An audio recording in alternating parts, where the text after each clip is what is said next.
Pernah tidak kamu merasa sudah bekerja lebih keras dari siapapun di timmu?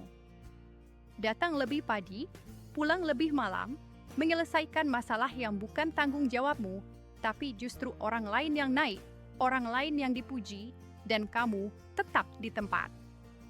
Kalau kamu pernah mengalami itu, tenang. Bukan karena kamu bodoh. Bukan karena kamu malas. Dan seringkali, bukan karena kamu tidak kompeten. Masalahnya satu, kamu mengira dunia kerja adalah tempat yang adil. Hari ini, saya tidak akan mengajari kamu cara menjuak atasan. Saya juga tidak akan mengajari kamu menjadi orang licik. Yang akan kita lakukan di part 1 ini hanya satu, membuka mata. Karena sebelum kamu bisa naik, sebelum kamu bisa aman, kamu harus paham satu hal pahit. Dunia kerja bukan tempat orang paling rajin menang. Dunia kerja adalah tempat orang yang paling paham situasi bertahan. Dan disinilah 48 Laws of Power mulai terasa relevansinya. Law 1, never outshine the master. Kenapa karyawan pintar justru sering disingkirkan? Mari kita mulai dari kesalahan paling umum dan paling mematikan bagi karyawan berprestasi. Banyak orang berpikir, kalau aku kerja bagus, bos pasti senang. Di dunia ideal, iya. Di dunia kerja nyata, tidak selalu. Ada satu fenomena yang jarang dibahas atasan juga manusia. Dan manusia punya ego. Ketika kamu terlalu cepat memberi solusi, terlalu sering terlihat lebih paham, terlalu sering menyelamatkan keadaan. Tanpa sadar, kamu bukan terlihat membantu. Kamu terlihat mengancam. Bukan karena atasanmu jahat, tapi karena di alam bawah sadar, kamu membuat dia merasa, kalau dia bisa sejauh ini tanpa saya, lalu posisi saya sebenarnya apa? Inilah kenapa banyak karyawan pintar tidak naik jabatan, tidak dilibatkan keputusan, pelan-pelan dijauhkan. Bukan karena sawah kerja, tapi karena sawah tampil. Never outshine the master bukan berarti kamu harus bodoh. Artinya, biarkan atasanmu terlihat sebagai sumber keputusan. Orang yang selamat di kantor tahu caranya, memberi ide, tapi lewat pertanyaan, menunjukkan solusi, tapi tetap minta arahan, membuat atasan merasa berperan. Ini bukan manipulasi. Ini membaca realita kekuasaan. Law 5, reputation is everything. Sekali dicap, sulit dihapus. Sekarang mari bicara tentang reputasi. Banyak karyawan berpikir, yang penting kerjaku bagus. Padahal di kantor, persepsi sering lebih kuat daripada fakta. Sekali kamu dicap terlalu kritis, susah diatur, terlalu banyak tanya, tidak sejalan dengan atasan, label itu akan hidup lebih lama dari kinerja baikmu. Yang lebih menyakitkan, kamu bahkan tidak tahu kapan label itu ditempelkan.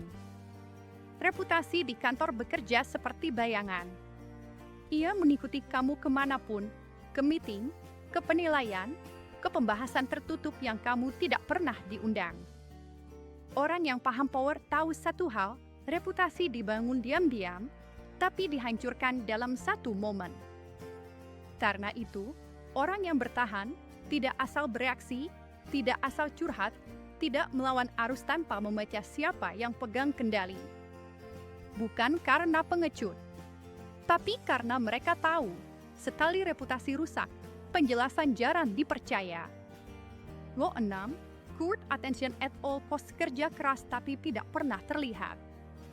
Ini bagian yang paling menyakitkan bagi karyawan rajin. Kamu lembur. Kamu bereskan masalah. Tapi yang dipuji orang lain. Kenapa? Karena di kantor, kerja keras yang tidak terlihat tidak ada. Ini bukan soal pamer. Ini soal eksistensi. Orang yang naik bukan selalu yang paling capek, tapi yang paling terlihat relevan. Attention di kantor bukan berarti cari sensasi. Artinya, tahu kapan bicara, tahu kapan melapor, tahu kapan muncul di momen penting. Kalau kamu selalu diam, selalu yang penting beres, lama-lama kamu akan dianggap dia memang tugasnya begitu. Dan ketika promosi datang, yang diingat bukan kamu. Orang yang sadar hukum kekuasaan tidak menyembunyikan kontribusi, tidak berharap dinilai otomatis, tidak merasa pamer itu dosa. Karena yang mereka cari bukan pujian, tapi keberlanjutan karir. Law 10, avoid the unhappy and unlucky lingkungan bisa membunuh karirmu. Sekarang kita bicara soal lingkungan.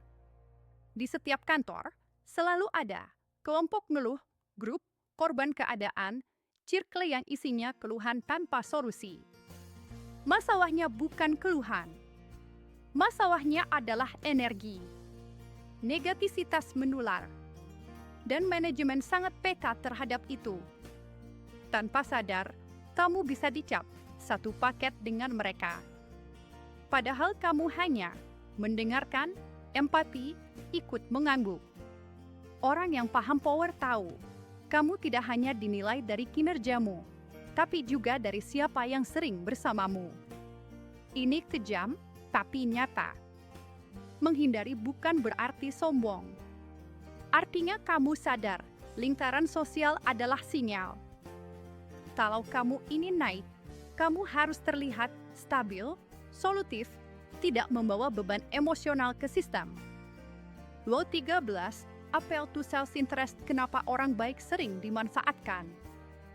Banyak karyawan gagal bukan karena jahat, tapi karena terlalu ikhlas di tempat yang salah. Mereka membantu tanpa arah. Mereka menolong tanpa konteks. Mereka berharap dibalas dengan kesadaran. Sayangnya, sistem tidak bekerja seperti itu. Orang akan bergerak bukan karena kasihan, tapi karena ada kepentingan. Ketika tamu minta sesuatu, jangan hanya berkata, "Tolong saya." Orang yang paham akan berkata, "Kalau ini berhasil, tim kita akan terlihat lebih baik." Bukan manipulasi, tapi bahasa kekuasaan. Karyawan yang bertahan tahu, kebaikan perlu konteks, bantuan perlu framing, loyalitas tanpa posisi hanya jadi beban. Kalau kamu merasa bagian ini seperti menceritakan hidupmu, berarti kamu tidak sendirian. Dan itu pertanda, kamu siap naik level pemahaman. Mungkin kamu mulai sadar satu hal, banyak masalah di kantor bukan soal pekerjaan, tapi soal manusia. Tugas yang sama bisa terasa ringan atau melelahkan tergantung dengan siapa kamu berhadapan. Dan disinilah kebanyakan karyawan gagal. Mereka berpikir, selama aku benar, aku aman. Padahal di dunia kerja, benar saja tidak cukup. Ada orang yang salah tapi selamat. Ada orang yang benar tapi disingkirkan. Bedanya bukan di skill, tapi di pemahaman kekuasaan. Sekarang, kita tidak bicara soal etika ideal. Kita bicara soal kenyataan yang benar-benar terjadi. Bukan supaya kamu jahat, tapi supaya kamu tidak lagi kaget ketika realita menampar. Law 3, conceal your intentions. Kenapa terlalu jujur bisa jadi bunuh karir? Salah satu nasihat paling berbahaya di dunia kerja adalah jadilah dirimu sendiri. Karena di kantor, terlalu terbuka sering dianggap tidak matang. Banyak karyawan merasa aman untuk curhat ke rekan kerja, jujur soal ambisi, terbuka soal ketidaksukaan pada atasan. Mereka lupa satu hal penting, informasi tidak pernah netral. Setiap cerita yang kamu bagikan akan berjalan dari satu mulut ke mulut lain dan sampai ke telinga yang tidak pernah kamu bayangkan. Orang yang paham power tidak pernah sepenuhnya transparan. Bukan karena licik, tapi karena mereka sadar tidak semua orang berhak tahu isi kepalamu. Mereka tahu, niat baik bisa dipelintir, ambisi bisa dianggap ancaman, kejujuran bisa dipakai sebagai senjata. Diam bukan berarti pasif. Diam seringkali adalah strategi bertahan. Lo 7. Get others to do the work for you. Kenapa orang yang terlihat santai justru naik jabatan? Ini hukum yang paling sering disalahpahami. Banyak orang mengira, itu MAH memanfaatkan orang. Padahal di level kekuasaan, ini disebut kepemimpinan dan leverage. Di kantor, ada 2 tipe orang. Orang yang sibuk bekerja. Orang yang sibuk mengatur kerja. Yang pertama capek. Yang kedua naik. Orang yang ingin naik tidak membuktikan diri dengan lihat aku paling lelah. Tapi dengan lihat aku bisa membuat sistem berjalan. Masalahnya, karyawan rajin sering terjebak, tidak mau melepas kontrol, takut delegasi terlihat malas, ingin diakui lewat kerja fisik. Padahal semakin tinggi posisi, semakin sedikit kerja teknis yang dilakukan. Bukan karena mereka malas, tapi karena peran mereka berubah. Kalau kamu ingin naik, kamu harus belajar berpindah dari yang mengerjakan menjadi yang menggerakkan. Law 15, crush your enemy totally. Kenapa konflik setengah-setengah lebih berbahaya?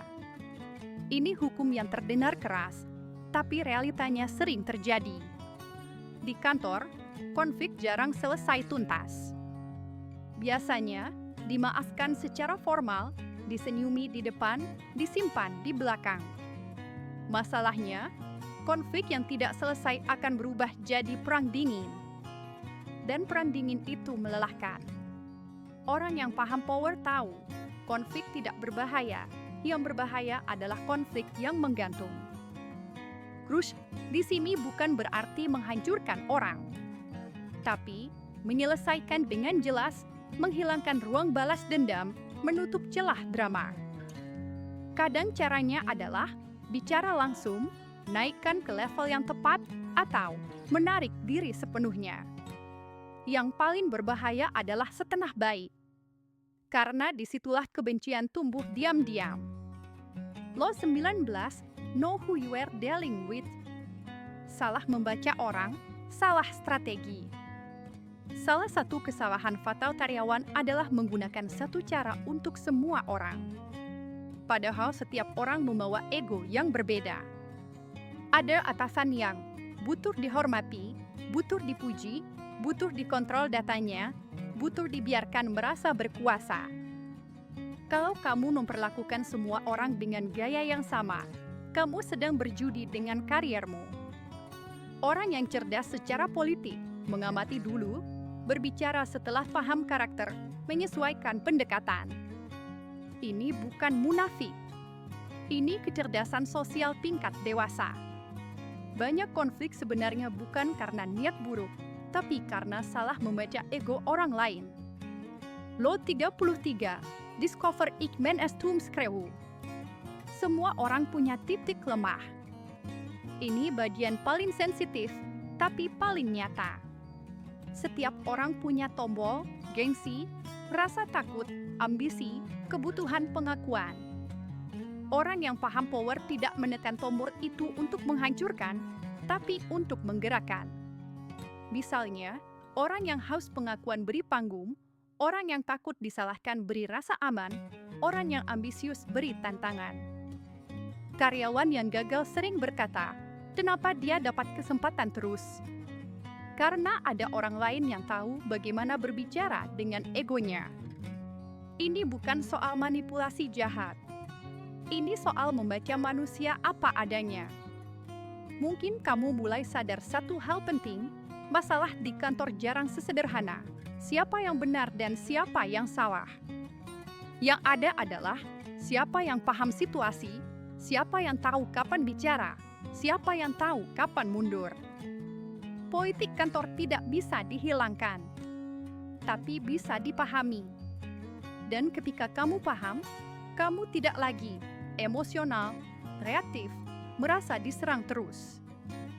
Kamu jadi lebih tenang, lebih strategis. Kalau kamu sudah sampai di bagian ini, artinya kamu bukan lagi orang yang polos. Kamu sudah melihat bahwa kerja keras saja tidak cukup. Niat baik tidak selalu dibalas baik, Dunia kerja punya aturan tak tertulis. Dan mungkin sekarang kamu bertanya, kalau begitu, bagaimana caranya naik tanpa kehilangan diri sendiri? Jawabannya bukan menjadi licik. Jawabannya adalah menjadi sadar. Di tahap ini, kita tidak lagi bicara soal bertahan hidup. Kita bicara soal posisi. Tentang bagaimana orang-orang tertentu dihormati walau tidak banyak bicara, diikuti walau tidak memerintah, dipertahankan walau tidak menjilat. Ini bukan soal jabatan. Ini soal cara hadir.